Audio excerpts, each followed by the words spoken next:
अस्सलाम वालेकुम दोस्तों।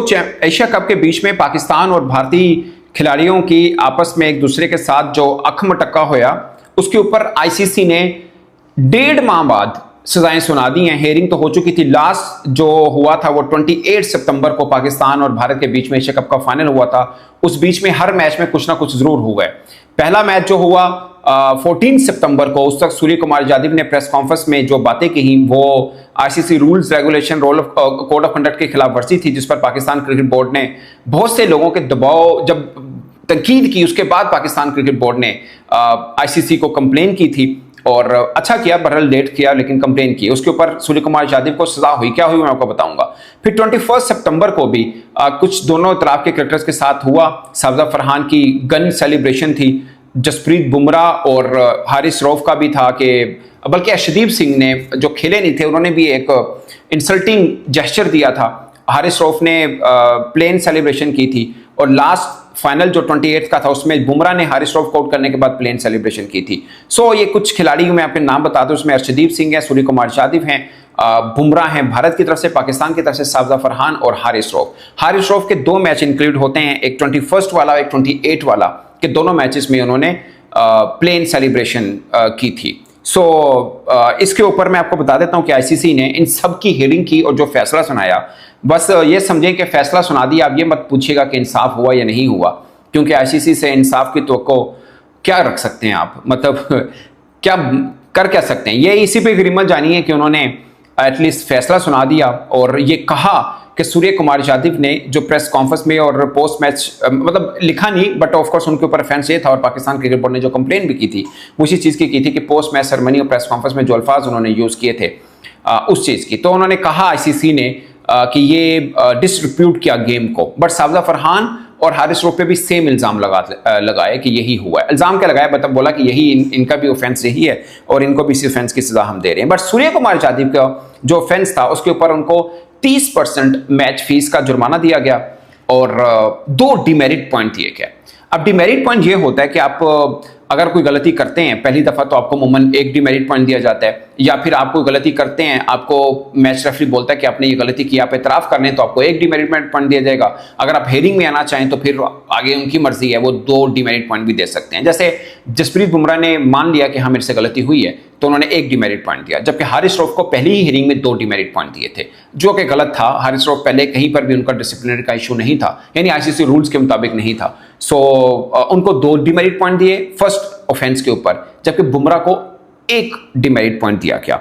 अब बाकी मैं आपको एक एक करके बताता हूं। यानी 14 सितंबर को जो पोस्ट मैच प्रेस कॉन्फ्रेंस में पोस्ट मैच प्रेजेंटेशन में सूर्य कुमार यादव ने कहा, उस पर 30% उनको जुर्माना किया मैच फीस का और 2 डिमेरिट पॉइंट दिया गया। फिर आते हैं 21 को, जब हारिस रऊफ ने प्लेन सेलिब्रेशन की, साबजा फरहान ने गन सेलिब्रेशन की है और उसी पर अर्शदीप सिंह का भी हम देख रहे थे कि बाउंड्री के बाहर खड़े होकर उन्होंने एक इंसल्टिंग जिसे बोलते हैं जेस्चर दिए, या ऑब्सेन जेस्चर आप कह सकते हैं, नाज़ेबा उन्होंने कुछ किया था। उसके ऊपर हारिस रऊफ के जो हेयरिंग की आईसीसी ने, उन्हें 2 डिमेरिट पॉइंट दिए प्लस 30% मैच का जुर्माना। अब देखिए, आम खिलाड़ी गलती करता है, अगर उसको 30% जुर्माना है तो अमूमन ये होता है कि कप्तान अगर सेम गलती करता है तो उसको 60% होगा, यानी डबल होता है एज कंपेयर टू एक क्रिकेटर, आम क्रिकेटर के कप्तान का डबल बनता है। बट इधर कप्तान को भी वही दिया गया जो कि भारत के थे सूर्य कुमार यादव, और हारिस रऊफ को भी वही सजा दी गई। तो यहाँ पे एक झोल नजर आया। तो 2 डिमेरिट पॉइंट और वो। उसके बाद अर्शदीप सिंह के ऊपर आईसीसी ने लिखा कि नहीं, इसके ऊपर जो कंप्लेन की गई पाकिस्तान क्रिकेट बोर्ड की तरफ से कि इंसल्टिंग है, ऑब्सीन है, तो ऐसा कुछ वो गिल्टी नहीं हुए, सो उनके ऊपर कोई सजा नहीं आती है। अर्शदीप सिंह का उन्होंने लिखा found not guilty of an alleged breach of Article 2.6 which pertains to using a gesture that is obscene, offensive and insulting। यानी इनमें से कुछ नहीं था, ना ही वो यानी कोई गंदा था, ना ही ऑफेंसिव था, ना ही इंसल्टिंग था, यानी नजेबा नहीं था, इसलिए कोई सैंक्शन उनके ऊपर नहीं होती। अब 28 सितंबर की जो हेयरिंग हुई उसके अंदर जसप्रीत बुमराह उन्होंने एक्सेप्ट किया अपने ऊपर लगे जो भी आईसीसी ने उन पर इल्ज़ाम लगाए, सेम डिसरिप्यूट करना गेम को, और उनको जो है वो 30% मैच का उनको 1 डिमेरिट पॉइंट दिया गया, कुछ जुर्माना नहीं हुआ, 1 डिमेरिट पॉइंट दिया गया। जबकि हारिस रऊफ से फिर दोबारा हुई और दूसरे रेफरी थे, इसमें रिची रिचर्डसन थे, उन्होंने हारिस रऊफ को गिल्टी करार दिया, 30% जुर्माना और 2 डिमेरिट पॉइंट। सो इस तरह से हारिस रऊफ के 4 डिमेरिट पॉइंट हुए जिसको मिला के 2 सैंक्शन पॉइंट बने। और 4 डिमेरिट पॉइंट का मतलब ये होता है कि अगर आपको टेस्ट सीरीज आपके पास आने वाली है, आप टेस्ट सीरीज खेल रहे हैं, तो आप एक टेस्ट मैच नहीं खेल सकते अगर आप टीम का हिस्सा हैं तो ऑफ कोर्स।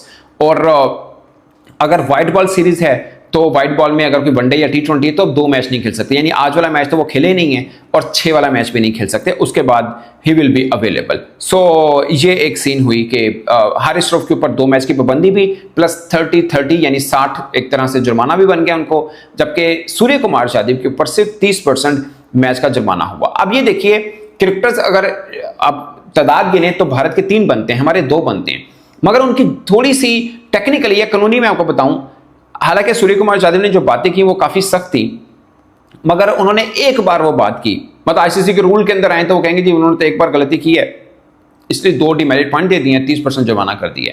जबकि हारिस रऊफ ने एक ही गलती 2 बार की, यानी जो उनके रूल्स के मुताबिक गलती कही जाती है। इस चीज का मुझे समझ नहीं आई। अर्शदीप सिंह, हारिस रऊफ दोनों का कुछ खास फर्क नहीं था, बल्कि अर्शदीप सिंह शायद थोड़ा ज्यादा वो उसका सीवियर था, मगर अर्शदीप सिंह को आईसीसी ने कहा कि कोई ऐसा गलत नहीं किया। और साबजा फरहान पे मैं हैरान हुआ, उस बेचारे पे किस किस्म का उस पे भी वार्निंग भी दी गई उसको। क्यों दी गई? क्योंकि साबजा फरहान ने तो कोई ऐसा कुछ किया नहीं है, गन सेलिब्रेशन ऐसा कुछ नहीं था, ना ही वो कोई इंसल्टिंग था, ना ही किसी भारतीय क्रिकेटर के लिए कोई था, वो अपनी एक सेलिब्रेशन करते हैं तो उस तरह से उन्होंने की थी। मगर उनको भी आईसीसी ने सजा दी है जो कि मेरी समझ से बाहर था। मुझे लगता है कि साबजा फरहान को ना एक ऑफिशियल वार्निंग देना और एक डीमेरिट पॉइंट एक तरह से ये गलत था, ये बनता नहीं था। क्योंकि बहुत से हमने देखा है, धोनी ने भी किया हुआ है, वो भी कई क्रिकेटर्स ने किया हुआ है, तो मुझे यहां से कुछ नहीं लगा था कि साबजा फरहान के ऊपर एक डिमेरिट पॉइंट का कोई लॉजिक बनता था। एक डिमेरिट पॉइंट का मतलब ये होता है कि 24 माह के अंदर अंदर अगर कोई और गलती करते हैं, उनके पास कोई 4 डिमेरिट पॉइंट होते हैं जैसे कि हारिस रऊफ के हो चुके हैं, तो उन पर मैच की पाबंदी लग जाएगी। सो ये इस तरह से होता है। बट पॉइंट ये नहीं होता कि आपको सजा कितनी दी है, पॉइंट ये है कि आपको गिल्टी करार दी है। ये एक सबसे बड़ा एक टैग होता है कि आपको उसको गिल्टी करार दे दिया गया है। वो चाहे हमारी तरह प्राइम मिनिस्टर को 5 मिनट खामोश रहने की सजा ही क्यों ना दे दी जाए, बट गलती मतलब उसको गिल्टी करार देना ये बड़ी एक सीवियर चीज होती है। सो ये हुआ। अब आईसीसी की मीटिंग भी चल रही है दोस्तों, और रिपोर्टेडली मोहसिन नकवी साहब उस मीटिंग के अंदर फिजिकली अपेयर नहीं होंगे। इस पर पीसीबी अपना ऑफिशियल मौक़िफ़ ऑफ कोर्स देगा अभी, बट रिपोर्ट्स के मुताबिक नहीं होंगे। शायद सुमैर सैयद साहब जो कि सीईओ हैं वो पेश होंगे, पेश क्या होंगे, वो शिरकत करेंगे, सॉरी पेश वर्ड गलत था, शिरकत करेंगे। और आप ये समझिए कि मौसीकी असल में अब शुरू होनी है। वही जो एशिया कप के अंदर ट्रॉफी वाला मामला हुआ, नो हैंडशेक का मामला हुआ, भारत की तरफ से एक्ट हुआ, पाकिस्तान ने रिस्पॉन्ड किया, फिर बाद में ट्रॉफी वाला मामला हुआ, चेयरमैन साहब ने ट्रॉफी उनको नहीं दी, साथ ले गए रिपोर्ट्स के मुताबिक। तो अब इसके ऊपर भारत ने जो उनके सेक्रेटरी हैं बीसीसीआई के, उनकी एक मीडिया टॉक सामने आई थी 2 दिन पहले की। उन्होंने कहा था कि हमने 3 नवंबर जो कि गुजर चुका है, वो डेडलाइन दी है पाकिस्तान क्रिकेट बोर्ड को कि अगर आप हमें ट्रॉफी वापस नहीं देते हैं तो फिर हम आईसीसी में जाएंगे। सो आईसीसी में जा चुके हुए हैं उस बात के मुताबिक। आईसीसी इसके ऊपर क्या करती है, आईसीसी का मतलब है बीसीसीआई ही, क्योंकि जय शाह सब सरबराह हैं। अब ये देखना है कि पाकिस्तान क्रिकेट बोर्ड के इस मामले के ऊपर क्या तैयारी है, क्योंकि रोजाना अब आपको ये वाले एक तरफ से ये मामला चलते नजर आएंगे, क्योंकि ये हेयरिंग आईसीसी की मीटिंग है, ये 2-4 रोज और चलती रहेगी। ये बहुत इंपॉर्टेंट है पाकिस्तानी पर्सपेक्टिव में, पाकिस्तान इंडिया पर्सपेक्टिव में। और सबसे खास बात यह है कि अब नकवी साहब शिरकत करते हैं या नहीं करते, वो एक बड़ा पॉइंट है। बट वो ऑनलाइन भी कर सकते हैं, लाइक जूम के ऊपर भी कर सकते हैं, जैसे भारत करता रहा है कि जब एसीसी की मीटिंग थी तो भारत नहीं आया था फिजिकली, उन्होंने जूम पर की थी, तो ये भी जूम पे कर सकते हैं। बट फिजिकली शायद अपीयर नहीं होंगे एज पर रिपोर्ट्स। अब होते हैं तो वो बात की बात है, मतलब पार्टिसिपेट नहीं करेंगे। वो कह सकते हैं कि मैं बिजी हूँ because he is an interior minister as well, वो पॉलिटिकल मामला के अंदर कहीं बिजी हैं तो नहीं आ सकते, बट वो जूम के ऊपर हो जाएंगे। ये इजाज़त आईसीसी की तरफ से होती है, जैसे एसीसी में भी भारत को मिल गई थी। So it's not that big issue, but big issue is कि जब आईसीसी या भारत समझें आप कोई एक्ट करना चाह रहा होगा पाकिस्तान क्रिकेट बोर्ड के खिलाफ, उस पर पाकिस्तान क्रिकेट बोर्ड का क्या स्टांस होगा, कौन सा बोर्ड हमारे हक में बोलेगा और कौन सा बोर्ड हमारे खिलाफ भी नहीं बोलेगा। एक होता है न्यूट्रल रहना, वो भी एक रहेगा कि इंग्लैंड, ऑस्ट्रेलिया वो फिर भारत की भी हमायत ना करे।